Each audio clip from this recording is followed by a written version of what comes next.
Hello, I am Dr. Thakkedath Matthew. This is live from New York. Today, I am going to discuss the mysteries of hypertension. ഇന്ത്യയിൽ ഉള്ള 1400 million ആൾക്കാരിൽ 36% ആളുകൾക്ക് high blood pressure ഉണ്ട് എന്ന് തിട്ടപ്പെടുത്തിയിട്ടുണ്ട്. ഈ 36%-ൽ 40% ആളുകൾക്കാണ് എന്തെങ്കിലും ഹൈ ബ്ലഡ് പ്രഷർ മെഡിക്കേഷൻ ഇപ്പോൾ കിട്ടുന്നത്. ഈ മെഡിക്കേഷൻ കിട്ടുന്നവരിൽ ഏകദേശം 40%-ഓളം ആൾക്കാർക്ക് ഹൈ ബ്ലഡ് പ്രഷർ ഒരുമാതിരി കൺട്രോളിലാണ് എന്ന് നിഗമിക്കാം. അതായത് 1400 മില്യൺ ആൾക്കാരുള്ള ഈ രാജ്യത്തിലെ ഈ ഹൈ ബ്ലഡ് പ്രഷർ ഉള്ള ആൾക്കാരുടെ എണ്ണം 480 മില്യനാണ്. അതിൽ തന്നെ 168 മില്യൺ ആൾക്കാർക്കാണ് എന്തെങ്കിലും ബ്ലഡ് പ്രഷർ മെഡിക്കേഷൻ ഉള്ളത്. ഇനി ഈ ഹൈ ബ്ലഡ് പ്രഷറിനെ പറ്റിയുള്ള ചില സംഗതികൾ നിങ്ങൾ അറിഞ്ഞിരിക്കണം. നിങ്ങൾ ഒരു ഡോക്ടറുടെ ഓഫീസിൽ പോയി അവിടെ ഡോക്ടറോ നഴ്സ് പ്രാക്ടീഷണറോ സാധാരണഗതിയിലുള്ള ഈ സ്ഫിഗ്മോ മാനോമീറ്റർ വെച്ചിട്ട് സ്റ്റെതസ്കോപ്പ് വെച്ച് ഒരു ബ്ലഡ് പ്രഷർ എടുത്ത് നിങ്ങളോട് പറയും. ആ പറയുന്നത് ദയവായി നിങ്ങൾ വിശ്വസിക്കരുത്. കാരണം യഥാർത്ഥ സ്ഥിതിയുടെ ഒരു ചെറിയ അംശം മാത്രമേ ഈ വ്യക്തികൾ കണ്ടിട്ടുള്ളൂ. ബ്ലഡ് പ്രഷർ ഒരു സ്ട്രെയിറ്റ് ലൈൻ പോലെ അല്ല. ഇത് ഇങ്ങനെ ഒരു വേവ് പോലെ മുകളിലേക്ക് വരികയും താഴുകയും മുകളിലേക്ക് പോവുകയും താഴുകയും ചെയ്തുകൊണ്ടിരിക്കും. ചിലപ്പോൾ 120/7 ആണെങ്കിൽ അടുത്ത വേറൊരു നിമിഷത്തിൽ 160/80 ആവും. ഉദാഹരണമായിട്ട് ഒരു വ്യക്തിക്ക് ഒരു യൂറിനറി ബ്ലാഡർ ഈസ് ഫുൾ എന്ന് വിചാരിക്കുക, മൂത്രമൊഴിക്കാനായിട്ട് ഒരു ശങ്ക. അയാളുടെ ബ്ലഡ് പ്രഷർ 180-ൽ നിന്നും 200 വരെയൊക്കെ പോകാവുന്നതാണ്. മൂത്രം ഒഴിച്ചു കഴിയുമ്പോൾ ആ ബ്ലഡ് പ്രഷർ 200-ൽ നിന്ന് 140 ആകാം. അപ്പോൾ ഒരു ബ്ലഡ് പ്രഷർ റീഡിംഗ് എടുത്തതുകൊണ്ട് അത് നിങ്ങളുടെ ബ്ലഡ് പ്രഷറിൻ്റെ കിടപ്പിനെ എങ്ങനെയാണ് ചിത്രീകരിക്കുന്നതെന്ന് പറയാൻ പ്രയാസമാണ്. അതുകൊണ്ട് ഐഡിയലായിട്ട് നിങ്ങൾക്ക് ബ്ലഡ് പ്രഷർ ഉണ്ടോ, ട്രീറ്റബിൾ ആയിട്ടുള്ള ബ്ലഡ് പ്രഷർ ഉണ്ടോ ഇല്ലയോ എന്ന് തീരുമാനിക്കുന്നതിന് മുമ്പായി ഒരു ആംബുലറ്ററി ബ്ലഡ് പ്രഷർ റീഡിംഗ് നടത്തിയിരിക്കണം. പാശ്ചാത്യ രാജ്യങ്ങളിലൊക്കെ സാധാരണഗതിയിൽ ചെയ്യുന്ന ഒരു ചെറിയ ഇൻവെസ്റ്റിഗേഷനാണ് ആംബുലറ്ററി ബ്ലഡ് പ്രഷർ. ഒരു ഡിജിറ്റൽ ബ്ലഡ് പ്രഷർ കയ്യിൽ സംഘടിപ്പിച്ചതിന് ശേഷം അത് 3 ആഴ്ചത്തേന് ഇടയ്ക്കിടയ്ക്ക് ബ്ലഡ് പ്രഷർ എടുത്തുകൊണ്ടിരിക്കും. അപ്പം നമുക്ക് അതിൻ്റെ ഒരു മീൻ ബ്ലഡ് പ്രഷർ, അതിൻ്റെ ഒരു ശരാശരി ബ്ലഡ് പ്രഷർ കണ്ടുപിടിക്കാം. Blood pressure diagnosis you have to do it by yourself. നിങ്ങൾ തന്നെയാണ് നിങ്ങൾക്ക് ബ്ലഡ് പ്രഷർ ഉണ്ടോ എന്ന് കണ്ടുപിടിക്കേണ്ടത് ഐഡിയലായിട്ട്. അതിനുവേണ്ടി ഒരു ചെറിയ ഡിജിറ്റൽ ബ്ലഡ് പ്രഷർ മെഷീൻ നിങ്ങൾ വാങ്ങിക്കണം. ഈ ജപ്പാൻകാർ ഒരു നിസാര വിലയ്ക്ക് ഓമറോൺ എന്ന ഒരു ചെറിയ ഡിജിറ്റൽ ബ്ലഡ് പ്രഷർ മെഷീൻ വിൽക്കുന്നുണ്ട്. അത് വെച്ച് നോക്കിക്കഴിഞ്ഞാൽ വളരെ കൃത്യമായിട്ട് നിങ്ങൾക്ക് തന്നെ നിങ്ങളുടെ ബ്ലഡ് പ്രഷർ എത്രയാണെന്ന് അറിയാം. അങ്ങനെ ബ്ലഡ് പ്രഷർ ഉണ്ട് എന്ന് സംശയിക്കുന്ന ആ കാലഘട്ടങ്ങളിൽ ഒരു ദിവസം ഒരു 6 പ്രാവശ്യം ബ്ലഡ് പ്രഷർ എഴുതി ഒരു കടലാസിൽ സൂക്ഷിക്കുക. അങ്ങനെ ഒരാഴ്ച സൂക്ഷിച്ചു കഴിയുമ്പോൾ ആ ബ്ലഡ് പ്രഷറിൻ്റെ കിടപ്പ് എങ്ങനെയാണെന്ന് നിങ്ങൾക്ക് മനസ്സിലാകും.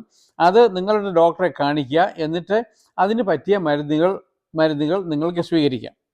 ഇനി ബ്ലഡ് പ്രഷർ എന്തൊക്കെ കുഴപ്പങ്ങളാണ് നിങ്ങളുടെ ശരീരത്തിൽ ഉണ്ടാക്കുന്നതെന്ന് നിങ്ങൾ അറിഞ്ഞിരിക്കണം. ഈ അടുത്ത കാലം വരെ സ്മോക്കിംഗ് ആയിരുന്നു ഹാർട്ട് അറ്റാക്കിൻ്റെ ഒന്നാമത്തെ കാരണക്കാരൻ. ഇപ്പോൾ സ്മോക്കിംഗ് അല്ല. High blood pressure is the biggest silent killer in the world. High blood pressure അതായത് നമ്മുടെ ശരീരത്തിൽ ഏതെങ്കിലും ഒരു പ്രതിലോമ ശക്തി ഇൻട്രിൻസിക് ആയിട്ടോ എക്സ്ട്രിൻസിക് ആയിട്ടോ ഉണ്ടായാൽ, അകത്തു നിന്നോ പുറത്തു നിന്നോ വന്നാൽ ശരീരം അതിനെ വളരെ ശക്തമായിട്ട് പ്രതികരിക്കും. ഹൈ ബ്ലഡ് പ്രഷർ ഉണ്ടാകുമ്പോൾ ശരീരത്തിൻ്റെ പ്രതികരണം താഴെ പറയുന്ന പോലെയാണ്. 1, ഹൃദയത്തിലെ മാംസപേശികൾ വളരെ കട്ടി കൂടും. ഈ കട്ടി കൂടുന്ന മാംസപേശികൾക്ക് കൂടുതൽ രക്തം വേണ്ടി വരും. അത് ഓർമ്മയിലിരിക്കട്ടെ. 2, ആർട്ടറികളുടെ വാളുകൾ തടിക്കും. Thickening of the arteries. 3, ആർട്ടറിയുടെ ഇൻസൈഡുകളിലുള്ള എൻഡോത്തീലിയത്തിൽ ഈ ഹൈ ബ്ലഡ് പ്രഷർ കൊണ്ട് എൻഡോത്തീലിയൽ ഡിസ്ഫങ്ഷൻ ഉണ്ടാവും. എൻഡോത്തീലിയം എന്ന വാക്ക് ഞാൻ ഇതിനു മുമ്പ് ഉപയോഗിച്ചിട്ടുണ്ട്. അതിൽ നിന്നുണ്ടാകുന്ന ഹോർമോണുകളെ പറ്റി പറഞ്ഞിട്ടുമുണ്ട്. ഒന്നുകൂടെ പറയാം. എൻഡോത്തീലിയം 2 തരത്തിലുള്ള ഹോർമോണാണ് ഉൽപ്പാദിപ്പിക്കുന്നത്. 1 നൈട്രിക് ഓക്സൈഡ്, 2 എൻഡോത്തലിൻ. നൈട്രിക് ഓക്സൈഡ് നമ്മളുടെ വെസലുകളുടെ അതായത് ധമനികളുടെ ആരോഗ്യത്തിന് അത്യന്താപേക്ഷിതമാണ്. കൊളസ്ട്രോൾ ബിൽഡപ്പ് ഉണ്ടാകാതിരിക്കാനും ഈ വെസലുകളുടെ ഡയമീറ്റർ വികസിപ്പിച്ച് വയ്ക്കാനും ഒക്കെ നൈട്രിക് ഓക്സൈഡ് അത്യാവശ്യമാണ്.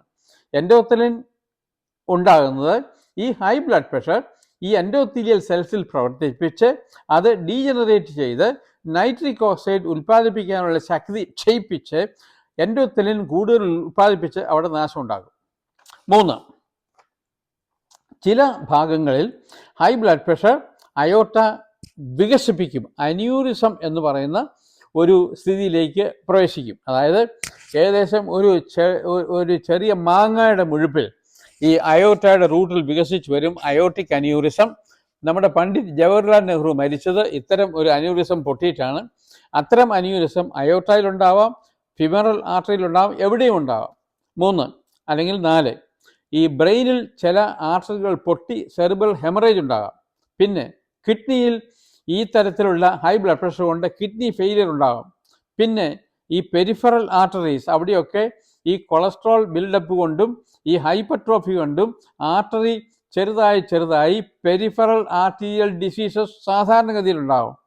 പിന്നെ ഈ ഹൈ ബ്ലഡ് പ്രഷർ ദീർഘകാലം നമ്മളുടെ തലച്ചോറിൽ പ്രവർത്തിക്കുമ്പോൾ അവിടുത്തെ മസ്തിഷ്കത്തിലുള്ള ന്യൂറോൺസ് ഡീജനറേറ്റ് ചെയ്ത് നശിച്ചു പോകും. എന്നിട്ട് ചില സന്ദർഭങ്ങളിൽ ചെറിയ സ്ട്രോക്കുകൾ 5, 10, 20, 40 സ്ട്രോക്കുകളൊക്കെ ചിലർക്കുണ്ടാവാം. അപ്പോൾ ലോകത്തിന് it's A universal disease. High blood pressure is A universal disease. അത് കുഴപ്പങ്ങൾ ഉണ്ടാക്കാത്ത യാതൊരു അവയവങ്ങളും നമ്മുടെ ശരീരത്തിലില്ല. ഈ കണ്ണിൻ്റെ അകത്ത് ഒരു ഒഫ്താൽമോസ്കോപ്പ് വെച്ച് നോക്കിക്കഴിഞ്ഞാൽ ചെറിയ ആർട്ടറികളെ നമുക്ക് കാണാം. അതിന് ഹൈ ബ്ലഡ് പ്രഷർ കൊണ്ട് ഉണ്ടായിട്ടുള്ള ചേഞ്ചുകൾ നമുക്ക് കണ്ടുപിടിക്കാൻ പറ്റും. അതൊക്കെ എല്ലായ്പ്പോഴും ചെയ്യേണ്ടതാണ്. പണ്ടൊക്കെ ഞാനൊക്കെ പഠിച്ചുകൊണ്ടിരുന്ന കാലത്ത് ഒഫ്താൽമോസ്കോപ്പ് വെച്ച് എല്ലാവരെയും കണ്ണിൻ്റെ അകത്ത് നോക്കുമായിരുന്നു. ഇപ്പോഴത്തെ ഈ മെഡിക്കൽ സ്റ്റുഡൻസിന് ഒഫ്താൽമോസ്കോപ്പ് എന്താണെന്ന് പോലും അറിയാമെന്ന് എനിക്ക് സംശയമാണ്. ആരും ഇത് കണ്ണിൽ നോക്കുന്നതായിട്ട് ഞാൻ കാണുന്നില്ല. പിന്നെ ഇത്രയും പറയുമ്പോൾ ഇനി ട്രീറ്റ്മെൻറ്റിലേക്ക് കടക്കേണ്ടിയിരിക്കുന്നു. വളരെ സഹതാപാർഹമാണ് high blood pressure treatment. Doctor 4 കൊടുക്കും, ഇവൻ 1 എടുക്കും. അപ്പം ചോദിച്ചു കഴിഞ്ഞാൽ ഞാൻ ബ്ലഡ് പ്രഷർ മെഡിക്കേഷൻ കഴിക്കുന്നുണ്ട് എന്നൊക്കെ പറയും. അതായത് ബ്ലഡ് പ്രഷർ മെഡിക്കേഷൻ കഴിക്കുന്നവരുടെ 40% ആളുകൾക്ക് മാത്രമേ ബ്ലഡ് പ്രഷർ ശരിയായിട്ട് കൺട്രോൾ ചെയ്യുന്നുള്ളൂ. പക്ഷേ അഫ്ലുവൻ്റ് ആയിട്ടുള്ള ആൾക്കാർക്ക് കൂടുതൽ ബ്ലഡ് പ്രഷർ മെഡിക്കേഷൻ കൊടുക്കുകയും അതിൻ്റെ സംബന്ധിച്ചുള്ള കുഴപ്പങ്ങൾ ഉണ്ടാവുകയും ചെയ്യാം. അതിൻ്റെ ഒരു ചെറിയ ഉദാഹരണം പറയാം. 2 വർഷം മുമ്പ് ഞാൻ എൻ്റെ ഒരു ക്ലാസ് റീയൂണിയന് പോയി. എൻ്റെ ഒരു ക്ലാസ്മേറ്റ് മെഡിക്കൽ കോളേജ് പ്രിൻസിപ്പലായിട്ട് റിട്ടയർ ചെയ്തതാണ്. അയാൾക്ക് ഹാർട്ട് അറ്റാക്ക് ഇല്ല, സ്ട്രോക്ക് ഇല്ല, പക്ഷേ ഹൈ ബ്ലഡ് പ്രഷർ ഉണ്ടായിരുന്നു.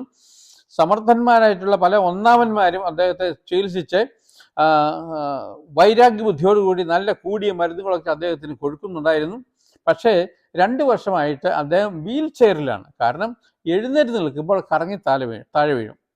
അപ്പോൾ ഈ ക്ലാസ് റീയൂണിയന് പോയ നിമിഷത്തിൽ ഇദ്ദേഹം എന്നോട് പറഞ്ഞു, ഇനി ഒരു പ്രശ്നമുണ്ട്. ഞാൻ പറഞ്ഞു, ശരി, ഒരു നല്ല ബ്ലഡ് പ്രഷർ കഫ് മേടിച്ച് വയ്ക്കുക, ഞാൻ അടുത്ത ആഴ്ച വീട്ടിൽ വരാം.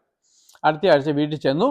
ഞാൻ ഇദ്ദേഹത്തെ കിടത്തി, ബ്ലഡ് പ്രഷർ എടുത്തു. ലൈങ് ഡൗൺ 180/90 ഹൈ ബ്ലഡ് പ്രഷറാണ്, സംശയമില്ല. ഞാൻ അവനോട് പറഞ്ഞു എഴുന്നേറ്റ് നിൽക്കാൻ പറഞ്ഞു. എഴുന്നേറ്റ് നിന്നു. Blood pressure കഷ്ടിച്ചെടുത്തു. 60/30 അവൻ കറങ്ങി നിലത്ത് വീണു. ഞാൻ വീണ്ടും ചെയ്തു, വീണ്ടും നിലത്ത് വീണു. അപ്പോൾ ഇവന് ഭയങ്കരമായ പോസ്ചറൽ ഹൈപ്പോടെൻഷനാണ്.